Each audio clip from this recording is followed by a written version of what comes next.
स्वागत है आप सभी का हमारे YouTube चैनल में। और आप देख सकते हैं प्रैक्टिस सेट 5 का करंट अफेयर्स में पढ़ाने जा रहा हूँ। ठीक है, तो चलिए देख लेते हैं पहला क्वेश्चन और बहुत ही मज़ा आने वाला है। तो पूरा वीडियो को अंत तक देखिए। बहुत सारे प्रैक्टिस सेट करंट अफेयर्स के क्वेश्चन और सामान्य जागरूकता का भी क्वेश्चन यहाँ पे चलने वाला है। तो चलिए फर्स्ट नंबर क्वेश्चन को स्टार्ट कर रहे हैं। और फर्स्ट क्वेश्चन क्या कह रहा है देख लीजिए। पश्चिमी घाट में स्थित अम्बोली किस राज्य में स्थित है जिसे हाल में जैव विविधता विरासत स्थल में घोषित किया गया है? तो भाई साहब महाराष्ट्र में, पश्चिमी में जो है महाराष्ट्र सरकार ने सिंधुदुर्ग जिले में पश्चिम घाटों में अम्बोली में एक क्षेत्र घोषित किया जहां मीठे पानी की एक दुर्लभ मछली सिस्टूरा हिरण्यकेशी की प्रजातियों को जैव विविधता विरासत स्थल के रूप में खोजा गया था। ठीक है, तो कौन सा हो जाएगा? महाराष्ट्र हो जाएगा। ठीक है, उसके बाद से दूसरा क्वेश्चन है हमारा, कौन सा राज्य अपने सभी निवासियों को स्वास्थ्य जीवन बीमा योजना देने वाला पहला राज्य बन गया है? तो भाई साहब ये हो जाएगा राजस्थान। कौन सा हो जाएगा? राजस्थान ने अपनी चिरंजीवी स्वास्थ्य बीमा योजना हेतु पंजीकरण आरंभ करके प्रत्येक परिवार के 5 लाख रुपए की अपनी कैशलेस मेडिक्लेम योजना शुरू की है। तो मेडिक्लेम भी पूछा जा सकता है और स्वास्थ्य बीमा योजना भी पूछा जा सकता है, तो ये ध्यान में रखिएगा। और कितना लाख? तो 5 लाख। कितना लाख? 5 लाख रुपए की बात है। और ये याद रखना है कि राजस्थान किसने? तो राजस्थान ने। ठीक है, आगे बढ़ जाते हैं। कह रहा है क्वेश्चन हमारा कि तिब्बती निर्वासित सरकार के प्रेसिडेंट कौन बने हैं? तिब्बती निर्वासित सरकार के प्रेसिडेंट कौन बने भाई साहब? तो ये बने पेनपा तेसरिंग जो है बने हैं। तिब्बत की निर्वासित संसद के पूर्व पेनपा तेसरिंग को निर्वासित सरकार का नया अध्यक्ष चुना गया है। भारत, नेपाल, उत्तरी अमेरिका, यूरोप, ऑस्ट्रेलिया, अन्य जगहों पर भी इनका निर्वासन में रह गए लगभग 64,000 तिब्बतियों ने चुनाव में मतदान किया। ठीक है, और ये उसके बाद से इनको बनाया गया, किनको? पेनपा तेसरिंग को। चलिए आगे बढ़ते हैं और आगे हमारा क्वेश्चन क्या है देख लेते हैं। तो पेनपा तेसरिंग हो गया यहाँ तक। ये क्वेश्चन देख लीजिए। अब ये दे रहा है कि केन्या की पहली महिला मुख्य न्यायाधीश कौन बनी है? केन्या की पहली महिला मुख्य न्यायाधीश कौन बनी? देखिए न्यायाधीश की बात हो रही है और ये हम बात कर ले तो मार्था कुम होंगी। कौन होंगी? मार्था करम्बुकुम इनका नाम है, जो केन्या की पहली महिला मुख्य न्यायाधीश बनी हुई हैं। ठीक है, तो ये याद रखना हमको। आगे देख लेते हैं क्वेश्चन अपना। कह रहा भारत सरकार ने उर्वरक सब्सिडी में कितने प्रतिशत की वृद्धि की है? उर्वरक सब्सिडी की मैं बात कर लूँ तो 140%। कितने की? सरकार ने, अगर जो फर्टिलाइज़र वाली जो बात होती है DAP फर्टिलाइज़र सब्सिडी की बात जो की जाए, वो 140% बढ़ा दी। इसको मैंने पहले ही बता रखा है। और जो किसानों की प्रति बोरी 500 रुपये की जगह अब कितना मिलेगा? 1200 रुपया। ठीक है, तो 1200 रुपया मतलब ये कीमत चुकानी होगी और इसको प्रति रुपये। चलिए फाइनली आगे बढ़ते हैं। और यहाँ पे आया क्वेश्चन हमारा कि केंद्रीय जांच ब्यूरो CBI के नए निदेशक के रूप में किसे नियुक्त किया गया है? किसे नियुक्त किया गया? तो भाई साहब ये तो सुबोध को याद कर लीजिए, सुबोध जायसवाल। चूँकि अगर जो हम बात कर लें इनके बारे में तो ये 1985 बैच के महाराष्ट्र कैडर के IPS अधिकारी थे और इनको 2 साल के लिए बनाया गया है और CBI का मतलब निदेशक। ठीक है, तो केंद्रीय जांच ब्यूरो का निदेशक कितने दिन के लिए बनाया गया है? 2 साल के लिए बनाया गया है। सुबोध कुमार जायसवाल कहाँ के? पहले तो महाराष्ट्र कैडर के IPS रह चुके हैं।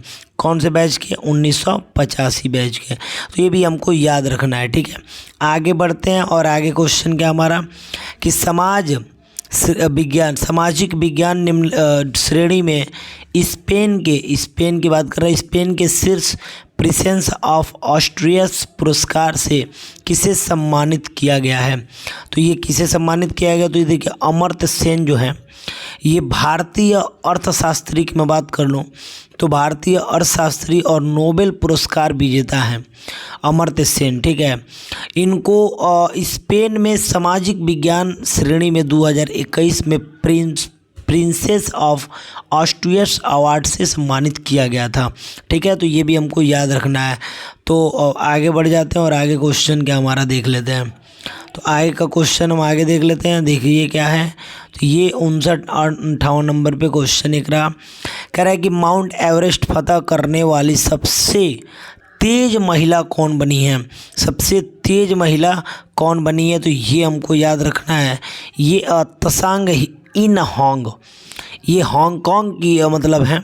और ये सबसे तेज की मैं बात कर लूँ तो ये मतलब कहा जा सकता है कि 24 घंटा से भी कम में इन्होंने मतलब पहाड़ उस पे चढ़ के रिकॉर्ड बनाया है।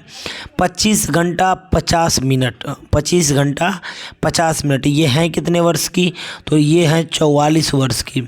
और 26 घंटा से कम में यानी कि 25 घंटा और 50 मिनट, 25 याद कर लीजिए, 25 घंटा है 50 मिनट है।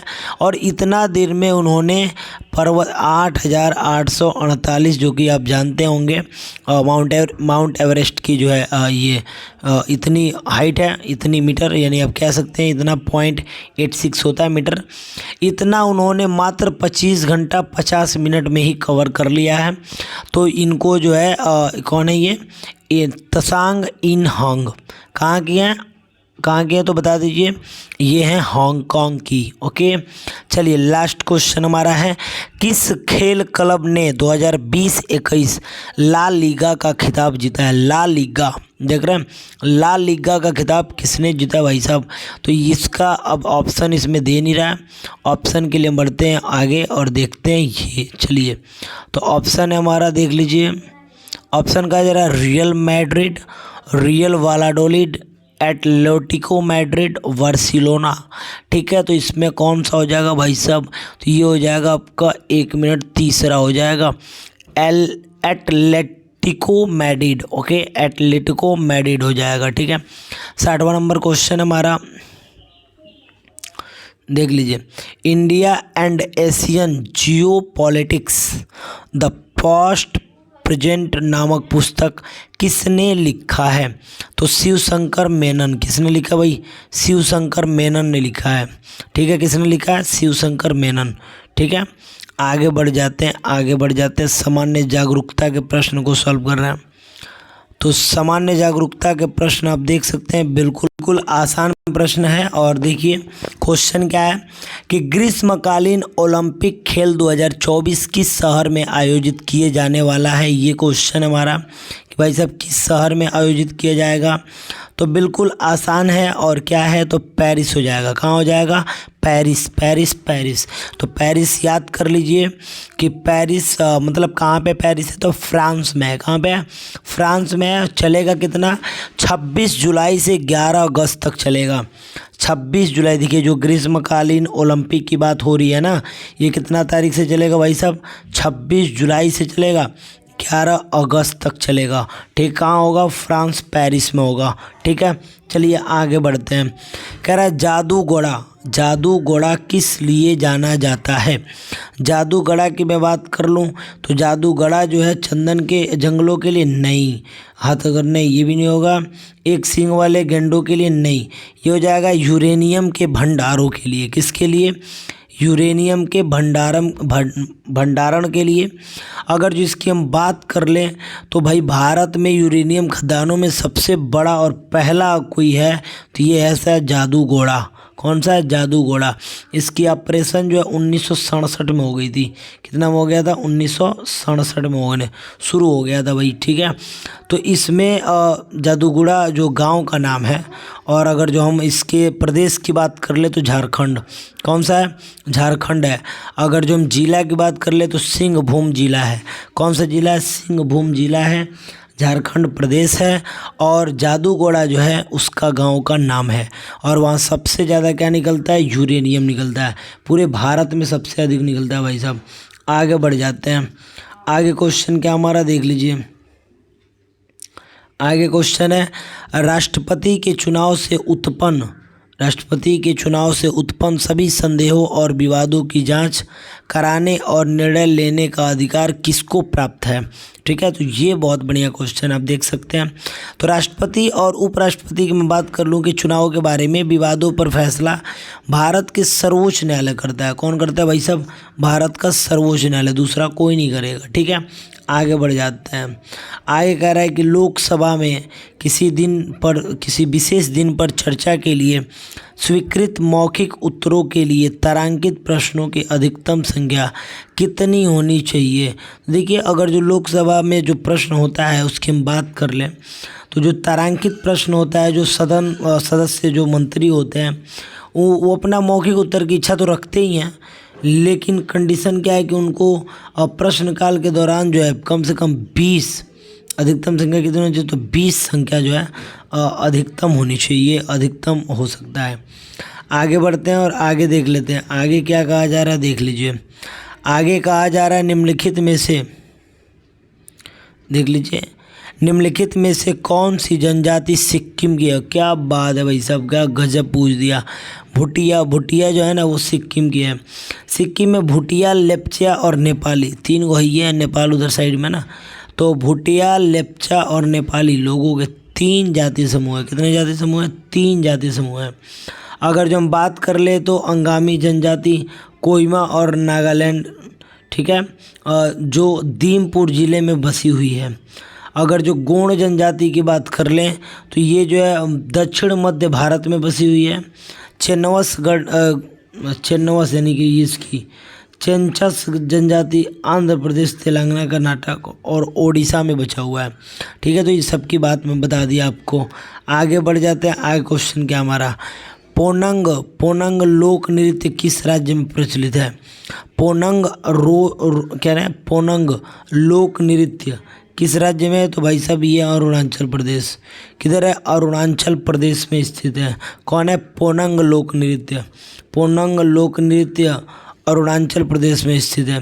इसके बाद से 14 क्वेश्चन है कि दत्तू भोकानल किस खेल से संबंधित है।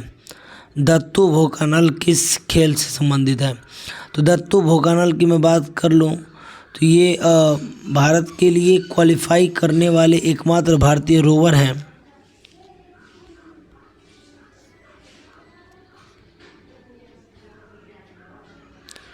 एकमात्र भारतीय रोवर हैं। इसके बाद ये कौन सा है, 1 मिनट, कौन सा, तो रोवर का मतलब ये हो गया नौकायन है। ठीक है, नौकायन से हो जाएगा और यहाँ पे हमारा बात जो है ख़त्म हो जाएगा। और भी क्वेश्चन है इसमें, देख लेते हैं, 1 मिनट। चलिए, तो ये तो क्वेश्चन ख़त्म हो गया। अच्छा, 2-3 क्वेश्चन और बचा है। चलिए देख लेते हैं ये भी तीनों क्वेश्चन हम जो है। क्वेश्चन में कहा जा रहा है कि कपड़ा कला मुद्रण की बाग शैली किस राज्य से संबंधित है। अब देखिए, बाग अगर कपड़ा प्रिंटिंग की मैं बात कर लूँ तो सबसे ज़्यादा मध्य प्रदेश। कहाँ पे? मध्य प्रदेश। ठीक है, तो बाग प्रिंट प्राकृतिक रंगों के साथ अगर जो उसकी बात कर ले तो पारंपरिक हेड ब्लॉक प्रिंट है जो भारत के मध्य प्रदेश में धार जिले का है। धार जिले में बाग में प्रचलित एक भारतीय हस्तलिपि है। इसका नाम बाग नदी के किनारे स्थित गांव बाग से लिया गया है। किस गांव से? बाग से लिया गया है। आगे बढ़ जाते हैं। कह रहा है कि प्रत्येक पंचायत जब तक कि किसी भी कानून के लागू होने के बाद तुरंत बाद कुछ समय के लिए भंग न हो जाए, अपनी पहली बैठक के लिए नियुक्त तिथि से कितने वर्षों बाद तक जारी रहेगी और उसके बाद तक चलेगी। ये बात बताया जा रहा है। क्या गजब का है। तो कम से कम 5 वर्षों तक जारी रहेगी और 5 वर्षों के बाद ही चलेगी। लास्ट क्वेश्चन है 70 नंबर। चित्रकला में निम्नलिखित में कौन सी शैली महाराष्ट्र की है। कौन सी शैली महाराष्ट्र की है ये बताना है। कौन सी शैली महाराष्ट्र की है। तो हम इसमें बात कर रहे हैं कि भाई चित्रकला के निम्नलिखित में से कौन सी शैली महाराष्ट्र की है। तो कलम तो है नहीं, लघु चित्र से मधुबनी भी नहीं है। तो ये हो जाएगा आपका, ये वाला क्वेश्चन हो जाएगा वारली। कौन सा हो जाएगा? वारली हो जाएगा। वारली महाराष्ट्र से क्या संबंधित है बता दे रहा हूँ। कह रहा पटना, अगर जो बात कर लें कि पटना कलाम को फारसी और कंपनी शैलियों के प्रभाव के साथ मुग़ल चित्रकला की एक शूटिंग रूप में माना जाता है। पटना कलाम चित्रों के रूप में चित्रित किया जाता है। पेंसिल के साथ अंकन के बिना ब्रश के साथ सीधे चित्रित किया जाता है। और पेंटिंग की प्रक्रियाओं को लोकप्रिय रूप से कजली स्याही के रूप में भी जाना जाता है। ये भी दिमाग में रखना है। और ये फाइनली हमारा ख़त्म होता है। तो वीडियो कैसा लगा, वीडियो अच्छा लगा तो वीडियो को प्लीज़ लाइक कर दीजिएगा। चैनल पे नया हो तो चैनल को प्लीज़ सब्सक्राइब कर दीजिएगा। Okay bye.